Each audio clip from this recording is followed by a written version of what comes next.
अस्सलाम वालेकुम दोस्तों, आज का हमारा टॉपिक है स्प्रेड।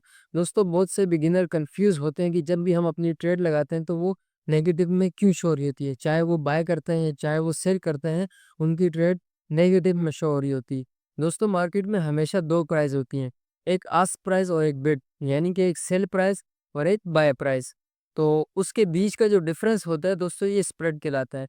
और ये स्प्रेड ब्रोकर आपसे अपनी फीस के तौर पर लेता है।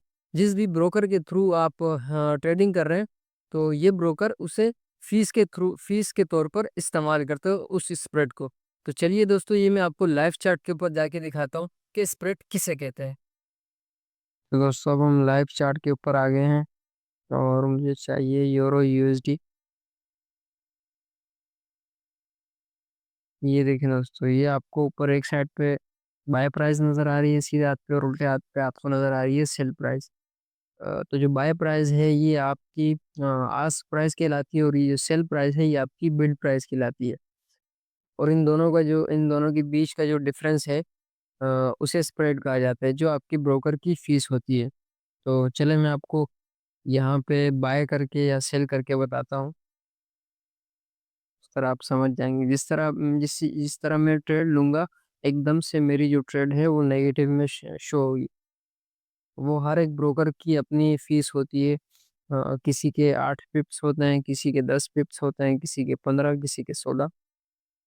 अब इस टाइम जो है वो 16 पिप पे चल रहा है ये। मैं इस तरह एक्सनेक्स का ब्रोकर यूज़ कर रहा हूँ। अ, तो चलें मैं यहाँ पे आपको ना सेल करके दिखाता हूँ, क्योंकि कैंडल रेड बन रही है।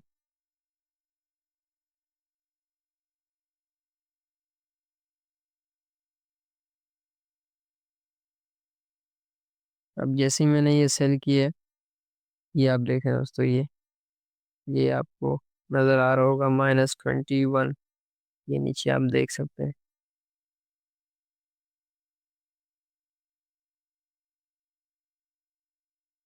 ये मैं आपको ये अभी -0.18। अब जैसे ही मैंने ट्रेड लगाई, ये मुझे माइनस में शो कर रहा है। तो ये सबसे पहले ब्रोकर अपनी फीस काटेगा मुझसे। अब मैंने यहाँ सेल किया है, तो मार्केट नीचे जाएगी। अ, नीचे जाने से पहले मेरी ट्रेड माइनस में शो हो रही होगी, यानी कि मेरा स्प्रेड कट रहा होगा। तो दोस्तों ये था रिव्यू स्प्रेड का। उम्मीद करता हूँ आपको ये समझ आ गई होगी। और अगर आपको फिर भी समझना है तो आप जाके अपने तौर पे भी रिसर्च कर सकते हैं। तो दोस्तों अगर आप भी फॉरेक्स सीख रहे हैं, तो मेरे इस जर्नी को फॉलो करें मेरे साथ, और देखें कि आप कहाँ क्या कुछ सीख रहे हैं, क्या गलती कर रहे हैं।